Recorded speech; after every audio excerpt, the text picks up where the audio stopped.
It's time for a Bible story. A long time ago in the land of Israel, Jesus and his disciples spent the day doing what they loved to do most. Let me guess. Making sandwiches. Nope, teaching. Jesus was talking to people and preaching the gospel all day long. When evening came, Jesus told his disciples to jump on a boat and cross the Sea of Galilee. All right, just a little evening cruise action, huh? Nice and peaceful trip across the lake. Nice, sounds pretty nice. Well, it started out that way, but shortly after they pushed off and started to travel across, something happened that wasn't so great. They were attacked by a giant sea monster! Ah! Run! Swim for your lives! No, that's not what happened at all. First, the wind started to blow. Then, the waves started to pick up, and the rain began to pour, and pretty soon, their boat was in the middle of a huge storm. Ah, yikes. Well, it's okay. At least they're in like a huge, big old cruise ship, right? No big deal. Not quite. They didn't have boats like that back then. They were actually in a little wooden ship, like this. Whoa, that is not so big. That thing was out in the middle of the sea in a storm? Yeah, man. That sounds terrifying. I bet Jesus and the disciples were so scared. They were probably totally freaking out. Well, the disciples were pretty scared, but Jesus, not so much.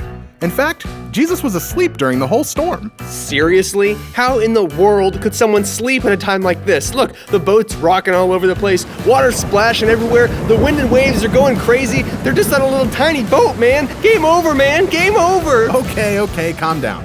That is true, but Jesus wasn't afraid. He knew that his Father God is a good father, and that he would do anything to keep them safe because he loves them. Okay, so what happened next? Well, the storm kept getting worse and worse, and the disciples really started to freak out. They ran to Jesus and woke him up, frantically worried about how he could be sleeping during this storm. Well, yeah, he is sleeping during a storm. Jesus got up, and the disciples all watched with wide eyes to see what he would do as he calmly walked to the front of the boat. He raised his hands to the clouds, and he commanded the storm to be still.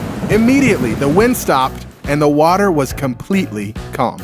Dude, that is awesome. He totally canceled the whole storm. Just like that? That's amazing. I bet the disciples couldn't believe their eyes. Actually, you're right. They were totally surprised that Jesus did that. But he asked them why they were surprised. Wait, hold on. What do you mean? He was surprised that they were surprised? There's a lot of surprise happening here. Well, yeah. Jesus knew that his Father loved his children and that he is powerful enough to do anything for them.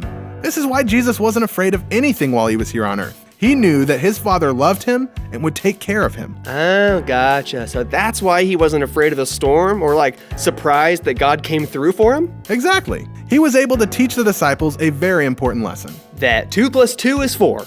No. That yellow and blue make green. That's true, but no. That it's impossible to lick your own elbow.